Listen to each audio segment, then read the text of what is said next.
میری ماں اب تک اسلام قبول نہیں کی، میری ماں نے اب تک ایمان اور اسلام آپ کے اوپر نہیں لایا، اسلام قبول نہیں کیا۔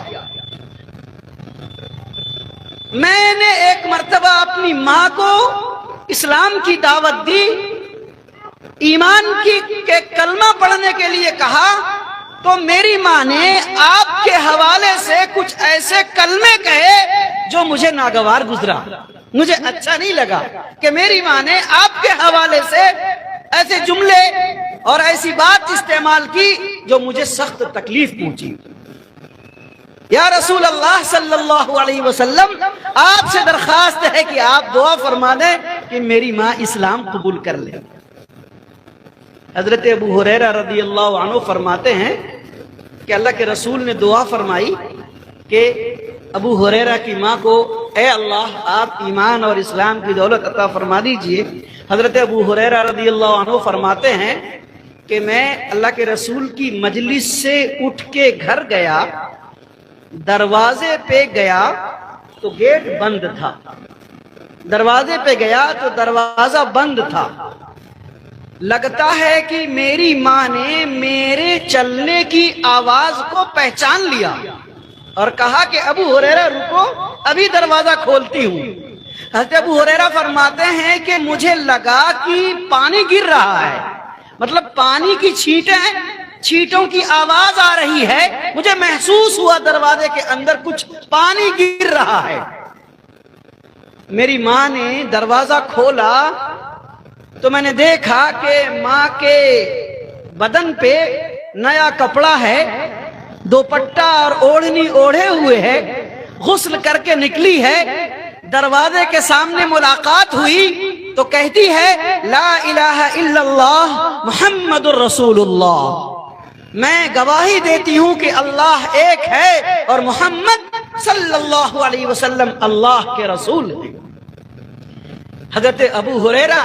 پلٹے اور دوڑے ہوئے نبی کی خدمت میں آ کے رونے لگے خوشی کے مارے، یا رسول اللہ میرے گھر میں قدم رکھنے سے پہلے اللہ نے میری ماں کو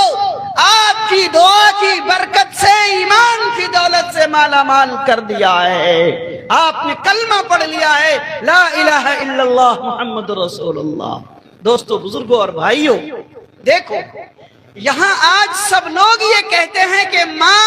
کی خدمت اور ماں کا احترام یا باپ کی خدمت یا باپ کا احترام بیٹا نہیں کرتا۔ اس روایت سے اولاد کو تو والدین کی خدمت کرنی ہی چاہیے، ان کے ساتھ بدتمیزی، بدسلوکی، بے احترامی کبھی نہیں کرنی چاہیے، لیکن اگر آپ بوڑھی ماں اور بوڑھے باپ کے بارے میں فکر مند ہیں، کھانے کے بارے میں، پینے کے بارے میں، اچھے بستر کے بارے میں، اچھی سواری کے بارے میں اور اچھے شب و روز کے بارے میں، تو یہ روایت اس بات کی طرف اشارہ کرتی ہے کہ اس سے زیادہ اس بات کی فکر ہونی چاہیے کہ میری ماں ایمان اور اسلام کی زندگی پہ قائم و دائم ہے کہ نہیں۔ کیونکہ حضرت ابو ہریرہ نے ماں کے بارے میں جو شکایت کی، یہ نہیں کیا کہ میں غریب ہوں، میں آپ کے در پہ پڑا رہتا ہوں، یہ مہاجرین ہیں، یہ انصار ہیں، یہ مارکیٹ جاتے ہیں، کاروبار کرتے ہیں، کماتے ہیں، اور میں آپ کے در پہ پڑا رہتا ہوں، غربت کا عالم ہے، میرے گھر کا وظیفہ یا میری ماں کا خرچہ آپ برداشت کیجئے۔ اللہ کے رسول کی خدمت میں حضرت ابو ہریرہ نے یہ درخواست نہیں کی ہے، حضرت ابو ہریرہ نے ماں کو ایمان اور اسلام لانے کی دعا کی درخواست کی۔ دوستو، بزرگوں اور بھائیوں، ماں کی خدمت کرنے والے نوجوانوں، ماں کی خدمت کرنا، لیکن پہلی خدمت حضرت ابو ہریرہ رضی اللہ عنہ کی اس روایت سے اور اس واقعے سے یہ کرنا کہ ماں کو جا کے پوچھنا کہ امی جان آپ نماز پڑھتی ہے نا، امی جان آپ روزہ رکھیں گی رمضان میں، لیکن نماز بھی پابندی کے ساتھ پڑھتی ہے نا، آپ تسبیح پڑھتی ہے نا،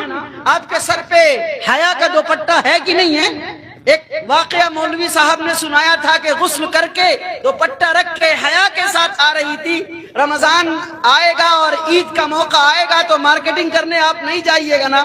بلکہ گھر میں پردے کے ساتھ اہتمام کرتے ہوئے نماز کا، قرآن کا، تلاوت کا، تسبیح کا، نوافل کا، تہجد کا، خلوص ترین اولاد کی تعلیم و تربیت کی دعاؤں کا اہتمام امی اور ابا آپ کریں گے نا. حضرت ابو ہریرہ کا ایک واقعہ مجھے ایک مولوی صاحب سنا کے چلے گئے. بولو نوجوانوں ہاتھ اٹھاؤ. یہاں سے جانے کے بعد کہو گے امی کا دامن پکڑ کے, پکی بات کہو گے ماں کی خدمت میں بیٹھ کے معافی مانگنا اور پاؤں دباتے ہوئے کہنا کہ آج میں آپ کو یہ دعوت آج کے جلسے سے میں لے کر کے آپ کے لیے آیا ہوں. اللہ مجھے اور آپ کو ہم سب کو عمل کی توفیق نصیب فرمائے. آمین. حضرت ابو ہریرہ رضی اللہ عنہ کے حوالے سے, چونکہ مسجد کا بڑا یہ خوبصورت نام تھا, میرے ذہن میں بات آ گئی حضرت ابو ہریرہ رضی اللہ عنہ کے حوالے سے, تو میں نے یاد کو ابھی تازہ کیا, اسٹیج پہ بیٹھ کے مطالعے کو پختہ کیا اور آپ کے سامنے میں پیش کیا. اللہ کرے کہ حضرت ابو ہریرہ رضی اللہ عنہ کے نام پہ اس مسجد کی تعمیر کو قبول فرمائے, سنگ بنیاد کو قبول فرمائے. ان کی برکت سے مسجد کی تعمیر کے ساتھ مصلوں کو آباد کرنے کے لیے پورے اس خطے کے نوجوانوں اور بزرگوں اور مسلمانوں کو نماز پڑھنے کی توفیق عطا فرمائے. آمین ثم آمین. میرے 20 منٹ ہو چکے ہیں, اب صرف 20 منٹ باقی رہے. اور دوستو دوسرا عنوان آپ کا سیرت خیر الانام ہے. اسی